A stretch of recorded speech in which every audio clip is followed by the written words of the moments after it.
안녕하세요. 동국대학교 안영찬 교수입니다. 오늘은 마케팅 역사에서 불멸의 전략서로 불리는 포지셔닝에 대해 함께 공부해 보겠습니다. 포지셔닝은 브랜드가 소비자의 마음속에서 독특한 위치를 차지하도록 돕는 핵심 원리입니다. 20년 전 대중화된 이 개념은 오늘날 디지털 플랫폼과 AI 시대에도 여전히 유효하며 명확한 전략적 포지션이 기업의 생존에 필수적입니다. 20년 전 포지셔닝 개념이 대중화되었고 그동안 마케팅 환경은 크게 변했지만 핵심 원리는 여전히 유효합니다. 디지털 플랫폼과 AI가 지배하는 현재 포지셔닝의 중요성은 더욱 커졌습니다. 기업들은 명확한 전략적 포지션을 원하며 이는 소비자의 마음을 선점하는 것이 생존의 유일한 길이기 때문입니다. 포지셔닝은 이미 승패를 결정짓는 요소입니다. AI와 알고리즘이 추천과 순위를 결정하는 시대에도 변하지 않는 진리가 있습니다. 제품과 서비스가 고객의 마음에 어떤 포지션을 점유하고 있는지 명확히 이해하는 것이 중요합니다. 이는 생존과 성공의 열쇠입니다. 2026년 포지셔닝의 중요성은 더욱 커졌습니다. 넷플릭스는 오리지널 콘텐츠로 소비자 마음에 나만의 콘텐츠라는 이미지를 심었습니다. 테슬라는 전기차를 발명하지 않았지만 전기차는 테슬라라는 인식을 먼저 각인시켰습니다. 기술이 아닌 인식이 시장을 지배합니다. 마인드에 대한 공격은 하루만 개의 메시지와 싸우는 법을 의미합니다. 정보 과부하 속에서 소비자의 주의를 끌기 위해서는 독창적이고 강력한 메시지가 필요합니다. 이러한 전략은 브랜드가 소비자의 마음속에 자리 잡고 경쟁에서 우위를 점하는 데 필수적입니다. 커뮤니케이션이 원활하게 이루어졌다면 얼마나 많은 진부한 탄식을 들어왔는가. 하지만 2026년 현재 문제는 커뮤니케이션의 부족이 아니다. 오히려 그 반대다. 우리는 역사상 처음으로 인지 과잉 사회에 살고 있다. 이 발표에서는 인지 과잉이 어떻게 우리의 일상과 의사소통에 영향을 미치는지 탐구할 것입니다. 일반적인 도시에서는 하루 평균 10,000개 이상의 브랜드 메시지가 노출됩니다. 인스타그램 피드에서 3,000개 이상, 검색 광고에서 500개 이상, 유튜브 프리롤에서 200개 이상이 노출됩니다. AI 추천 알고리즘은 무한대의 노출을 가능하게 합니다. 이러한 메시지의 홍수 속에서 소비자들은 어떻게 반응할까요? 포지셔닝은 제품이 아닌 잠재 고객의 마음에 대한 행동입니다. 알고리즘과 인공지능이 콘텐츠를 생성하고 메타버스가 경험을 설계하는 시대에 명확한 마인드 포지션이 필요합니다. 핵심은 창조가 아닌 재배치입니다. 기존의 연결고리를 다시 엮거라. 완전히 새로운 것은 거부당합니다. 1972년 광고시대 이 포지셔닝 시대 시리즈가 게재된 이후 포지셔닝은 전 세계 마케팅 언어로 자리 잡았습니다. 2026년 현재 포지셔닝은 광고를 넘어 인공지능 스타트업 창업자, 정치 전략가, 개인 브랜드 빌더, 심지어 국가 정책 입안자까지 활용하고 있습니다. 광고의 진화는 1950년대 제품 시대에서 시작되었습니다. 당시 USP, 즉 독특한 판매 제한이 강조되었고 기술적 우위로 승리할 수 있던 마지막 시기였습니다. 1960년대에는 이미지 시대가 도래하며 브랜드의 멋짐이 강조되었습니다. 데이비드 오길비의 시대였으며 롤스로이스와 해서웨이 셔츠가 대표적이었습니다. 아비스는 렌터카 시장에서 2위를 차지하며 이를 강점으로 삼았습니다. 이들의 정직함은 신뢰를 쌓았고 기억에 남을 만한 비교를 했으며 약점을 강점으로 삼았습니다. 이러한 전략은 오늘날 애플 뮤직 대 스포티파이, 빙 대 구글, 펩시 대 코카콜라와 같은 기업들이 유사한 원칙을 활용하여 차별화하고 있음을 반영합니다. 포지셔닝은 비즈니스와 정치에서 커뮤니케이션의 역할을 오해하는 경우가 많습니다. 2026년의 인지 과잉 사회에서는 사실상 커뮤니케이션이 제대로 이루어지지 않고 있습니다. 효과적인 포지셔닝은 명확한 메시지 전달과 차별화된 이미지 구축을 통해 경쟁에서 우위를 점하는 전략입니다. 소비자는 하루 평균 10,000개 이상의 브랜드 메시지를 접하지만 실제 기억에 남는 것은 3%에 불과합니다. 디지털 콘텐츠에 대한 주의 집중 시간은 평균 8초입니다. 우리는 더 많이 말하지만 더 적게 전달됩니다. 메시지의 양과 수용의 양은 반비례합니다. 포지셔닝은 제품을 개선하거나 더 많은 광고를 만드는 것이 아닙니다. 이는 소비자의 마음을 이해하고 경쟁사를 분석하며 격차를 파악하는 것입니다. 성공적인 포지셔닝은 이러한 격차를 대상으로 하며 제품의 기능뿐만 아니라 소비자의 인식과도 일치합니다. 이러한 전략적 접근 방식은 브랜드가 깊이 공감하고 경쟁 환경에서 지속적인 인상을 남길 수 있도록 보장합니다. 2026년의 마인드 전쟁터는 알고리즘 전쟁으로 AI가 무엇을 보여줄지 결정하는 시대입니다. 틱톡은 수백 개의 콘텐츠를 필터링하고 구글은 검색어 하나에 수억 개의 결과를 제공합니다. 주의력 경제에서는 8초의 집중력을 놓고 수백만 브랜드가 경쟁하며 인간 뇌는 각 카테고리당 3개 브랜드만 기억합니다. 스포티파이는 음악 스트리밍 환경을 지배하며 이 용어 자체의 대명사가 되었습니다.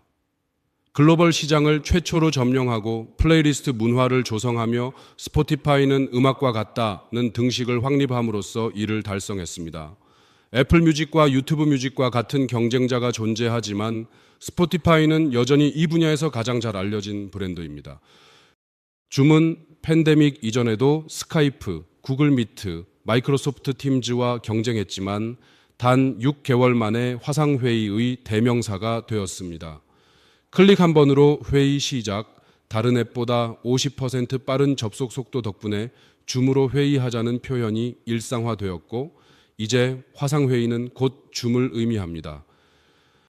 전기차의 발명은 19세기로 거슬러 올라가지만 테슬라는 소비자 마인드에서 전기차는 테슬라라는 등식을 만들었습니다. 이는 더 나은 전기차를 만든 것이 아니라 전기차 카테고리를 소비자에게 가장 먼저 각인시킨 결과입니다. 현대인은 커뮤니케이션이라는 개념에 깊이 빠져 있습니다. 그러나 정작 인지하지 못하는 것은 과잉 사회의 폐단입니다. 이러한 현상은 우리의 사고와 행동에 미치는 영향을 이해하는 데 중요합니다. 스마트폰 사용자들은 하루 평균 수많은 앱 알림을 무시합니다. 유튜브 프리롤 광고 건너뛰기율은 87%에 달하며 배너 광고 무의식적 차단율은 62%입니다. 메시지는 폭발적으로 증가했지만 수용률은 급격히 감소하여 2026년에는 95%에 이를 것으로 예상됩니다. 인스타그램에서는 하루 평균 2,500개의 콘텐츠를 스크롤하지만 기억에 남는 브랜드는 3개 미만입니다. 유튜브는 하루 72만 개의 영상이 업로드되며 평균 시청 지속 시간은 47초입니다. 카카오톡에서는 하루 평균 150건의 메시지가 수신되며 광고 메시지 클릭률은 0.3%에 불과합니다. 1972년 미국 슈퍼마켓의 평균 제품 수는 1만 개였습니다. 2026년 한국의 온라인 쇼핑몰은 어떨까요? 쿠팡에는 800만 개 이상의 상품이 등록되어 있으며 네이버 쇼핑에는 200만 개 이상의 스톡키핑 유니스가 있습니다. 앱스토어에는 매일 5만 개 이상의 새로운 앱이 등록됩니다. 2026년 광고는 더 이상 광고처럼 보이지 않습니다. 챗GPT는 검색 결과에 자연스럽게 브랜드를 삽입하고 인스타그램 릴스는 광고와 콘텐츠의 경계를 지웠습니다. 구글 검색 결과의 60%는 광고, 유튜브 영상의 40%는 협찬 콘텐츠입니다. 소비자는 광고를 피할 수 없으며 포지셔닝이 유일한 답입니다. 1972년 캘리포니아 주지사 제리 브라운은 4가지로 기억됩니다. 2026년 사람들은 챗 GPT 만든 사람 외에는 기억하지 않습니다.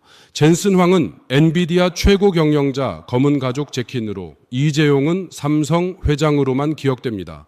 정보가 많아도 기억에 남는 것은 하나의 포지션뿐입니다.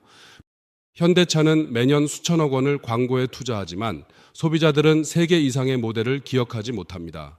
다양한 모델이 혼란을 초래할 수 있습니다. 테슬라는 모델 S, 쌈, X, Y 4가지로 세계를 장악했습니다. 현대차의 모델 확장은 오히려 소비자 혼란을 가중시킬 수 있습니다. 사람들의 마음에 들어가는 가장 손쉬운 방법은 첫 번째가 되는 것입니다. 2026년에도 이 원칙은 변하지 않았습니다. 첫 번째로 기억되는 것이 브랜드 인식과 충성도를 높이는 핵심입니다.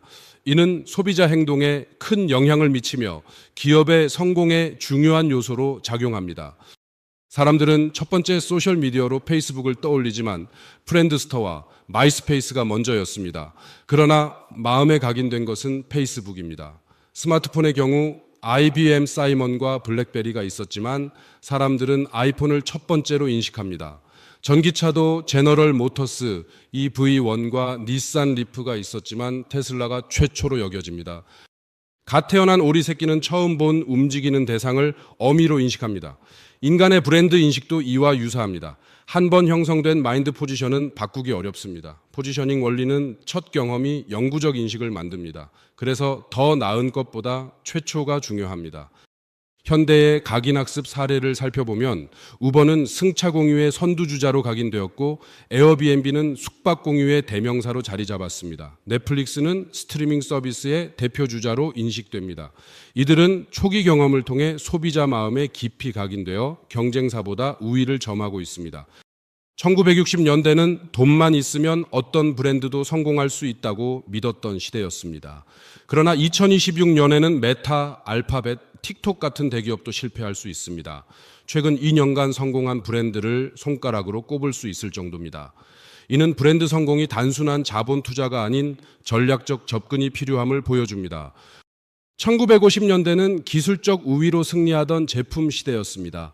1960년대에는 브랜드 명성과 이미지가 중요해졌고 1970년대는 경쟁자와의 차별화가 핵심이었습니다. 2020년대에는 알고리즘과 인공지능이 지배하며 마인드 1위 포지션이 시장의 80%를 차지합니다. IBM은 컴퓨터를 발명하지 않았지만 컴퓨터라는 카테고리를 먼저 각인시켰습니다. 결과적으로 IBM은 컴퓨터의 대명사가 되었고 스페리랜드는 역사 속으로 사라졌습니다. 이는 구글이 검색 엔진을 발명하지 않았지만 검색은 구글을 마인드에 고정시킨 것과 유사합니다. 아메리고 베스푸치는 신세계를 아시아와 다른 별개의 대륙으로 정의하며 명확한 포지셔닝을 했습니다. 자신의 발견을 편지로 기록하고 40개 언어로 번역되도록 하여 전략적 커뮤니케이션을 펼쳤습니다. 결과적으로 신대륙은 아메리카가 되었고 콜럼버스는 감옥에서 죽었습니다.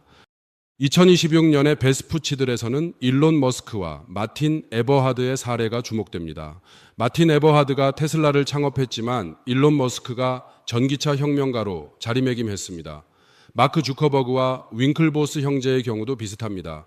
윙클보스 형제가 소셜 네트워크 아이디어를 먼저 냈지만 주커버그가 소셜미디어의 아버지로 불리게 되었습니다. 밀러 라이트의 성공은 명확한 브랜딩에 있습니다. 슐리츠의 막연한 진정한 맛 주장과 달리 밀러의 라이트 브랜딩은 기억에 남고 직설적이어서 경맥주 카테고리를 장악했습니다. 2026 연교훈, 명확한 포지셔닝은 모호한 표현에 대한 승리입니다. 그래서 챗GPT를 AI 대화 도구가 아닌 단순히 챗GPT라고 부르는 것입니다. 현대의 저칼로리 음료 전쟁에서 코카콜라 제로는 제로 칼로리라는 명확한 포지셔닝으로 다이어트 콜라를 제치고 1위를 차지했습니다. 스타벅스, 이디야, 투썸플레이스도 제로를 메뉴명에 넣어 명확한 포지셔닝을 강조했습니다. 이러한 전략은 소비자에게 명확한 메시지를 전달하며 성공을 거두고 있습니다.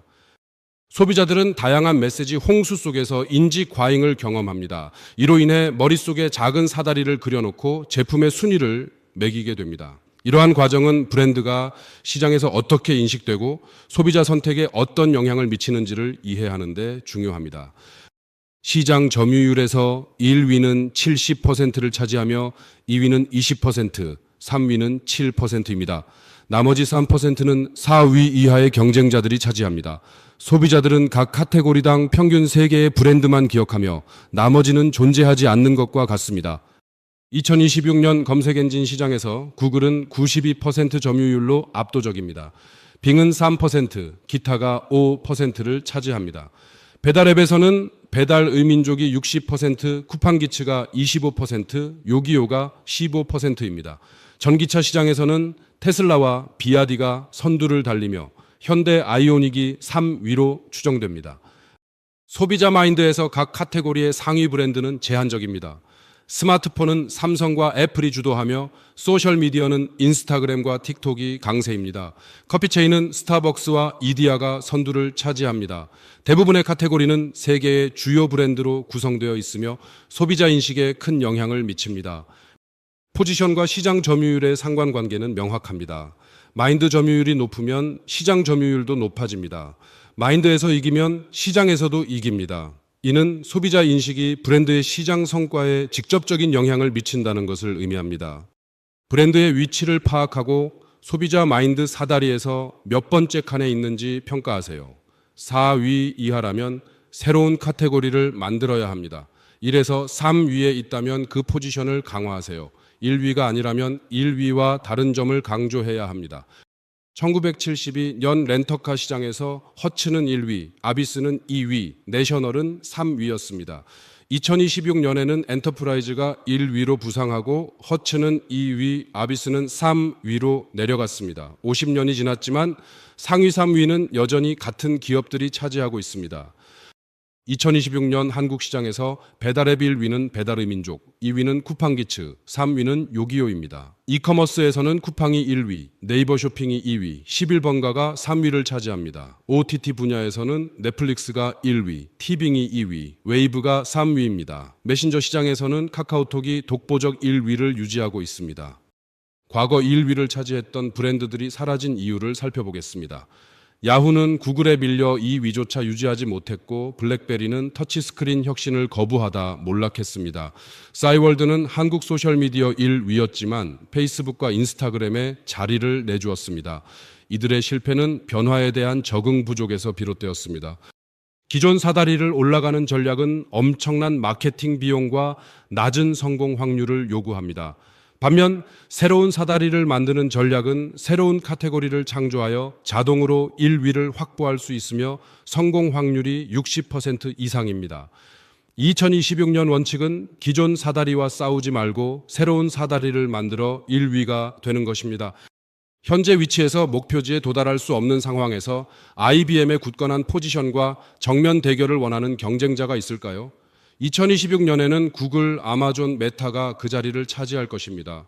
이러한 변화는 기업들이 새로운 전략을 모색해야 함을 시사합니다. 1970에서 80년대 IBM의 지배적 위치에 도전한 기업들이 있었습니다. DEC는 더 빠른 컴퓨터로 도전했으나 실패했고 1998년 컴팩에 인수되었습니다. 컴팩은 더 저렴한 퍼스널 컴퓨터로 일시적 성공을 거두었으나 2002년 HP에 인수되었습니다. 왕컴퓨터는 워드 프로세서 특화로 초기 성공을 거두었으나 퍼스널 컴퓨터 혁명에 뒤처져 파산했습니다. 2026년 IBM은 빅테크 거인들과의 정면 승부를 준비하고 있습니다. 구글은 검색 시장의 92%를 점유하고 있으며 아마존은 클라우드 시장의 33%를 차지하고 있습니다. 메타는 30억 명의 소셜미디어 사용자를 보유하고 있고 애플은 스마트폰 시장 이익의 80%를 차지하고 있습니다. 이들과의 경쟁은 자살 행위일까요? 2011년 구글은 페이스북에 도전하며 더 나은 소셜 네트워크를 출시했지만 2015년 사실상 포기했습니다. 수억 달러를 투자했음에도 사용자 마음을 얻지 못했고 2019년 완전 종료되었습니다. 구글조차 페이스북의 포지션을 정면으로 공략할 수 없었으며 더 나은 것보다 다른 것이 필요했습니다. 틱톡은 페이스북과 인스타그램과는 다른 독특한 틈새 시장을 개척했습니다. 인스타그램은 사진 공유에 페이스북은 친구 관계에 초점을 맞추고 있는 반면 틱톡은 짧은 동영상 플랫폼으로 번창하고 있습니다. 이러한 전략적 포지셔닝으로 인해 10억 명이 넘는 대규모 사용자 기반이 확보되어 소셜미디어 참여가 재정의되었습니다. 현재 위치를 인정하고 소비자 마인드에서 시작해야 합니다. 4위 이하라면 기존 사다리에 없는 것입니다. 목표를 재설정하고 1위를 이기려 하지 말고 다른 포지션을 찾아야 합니다. 기존 사다리를 올라가려 하지 말고 새로운 사다리를 만들어야 합니다. 업계 리더가 되려면 잠재 고객의 마음속에 가장 먼저 들어가야 합니다. 그 자리를 유지하기 위해서는 밀려나지 않고 버티는 전략이 필요합니다. 이는 브랜드의 선점과 지속적인 포지셔닝 강화를 통해 가능하며 경쟁을 차단하고 카테고리 자체를 키워야 합니다. 리더가 되려면 소비자 마음에 먼저 들어가야 합니다. 우리가 최고가 아닌 우리가 표준이라고 말해야 하며 카테고리 자체를 키워야 합니다. 파이가 커질수록 리더가 더 많은 것을 가져갑니다. 이러한 전략은 지속적인 리더십을 유지하는 데 필수적입니다. 코카콜라는 100년 넘게 콜라 카테고리의 영원한 리더로 자리 잡았습니다. 더 나은 콜라를 만들지 않고 콜라 코카콜라라는 등식을 강화합니다. 리얼싱, 오리지널 테이스트, 클래식 같은 슬로건으로 전통과 신뢰를 강조하며 경쟁사와 비교하지 않는 전략으로 흔들리지 않는 위치를 유지합니다. 2026년 리더들의 전략은 비교를 피하고 카테고리 자체를 정의하는 데 중점을 둡니다. 구글은 검색하다를 구글링하다로 만들었고 애플은 아이폰 vs 다른 폰들로 프레이밍합니다. 아마존은 온라인으로 샀어라는 표현을 통해 온라인 쇼핑의 동의어가 되었습니다. 리더는 자신을 2위와 비교하거나 우월성을 주장하거나 모든 공격에 대응하는 것을 피해야 합니다. 대신 카테고리 자체를 홍보하고 표준으로 주장하며 경쟁자 공격을 무시하고 핵심 포지셔닝에 집중하세요. 리더는 카테고리를 확장함으로써 시장이 확장됨에 따라 자신의 이점을 극대화합니다. 1985년 코카콜라는 펩시의 달콤한 맛 캠페인에 대응하기 위해 뉴콜라를 출시하는 역사적인 실수를 저질렀습니다. 이로 인해 원래 분유를 반환해야 한다는 소비자 반발이 이어졌습니다. 79일 만에 코카콜라는 클래식 콜라를 다시 출시하며 리더는 경쟁사의 게임에 휘둘리지 말고 핵심 강점에 집중해야 한다고 가르쳤습니다. 2026년 포지셔닝은 과거의 유물이 아닙니다. 알고리즘과 AI가 지배하는 시대에 브랜드는 소비자 마음속에서 어떤 단어로 존재하는지가 중요합니다. 당신의 브랜드는 소비자 마음의 몇 번째 칸에 있습니까? 다음 챕터에서는 2위와 3위, 그리고 사다리 밖의 브랜드들이 어떻게 싸워 살아남는지 살펴봅니다. 지금의 위치를 점검하세요. 소비자 마음속에서 우리의 브랜드는 몇 번째인가요? 경쟁자와의 차별화된 단어는 무엇인가요? 기존 사다리를 오르려는가? 새로운 사다리를 만들려는가? 알고리즘 시대의 우리의 포지션은 검색 결과에 어떻게 반영되고 있나요? 명확한 답이 없다면 이미 포지셔닝 전쟁에서 지고 있는 것입니다. 어떠셨나요? 포지셔닝이 무엇인지 조금 이해가 되셨습니까? 오늘 수업은 여기서 마치도록 하겠습니다. 다음 시간 제2강에서는 더 자세한 내용을 살펴보도록 하겠습니다. 유익하셨다면 좋아요, 구독, 알림 설정 부탁드립니다. 감사합니다.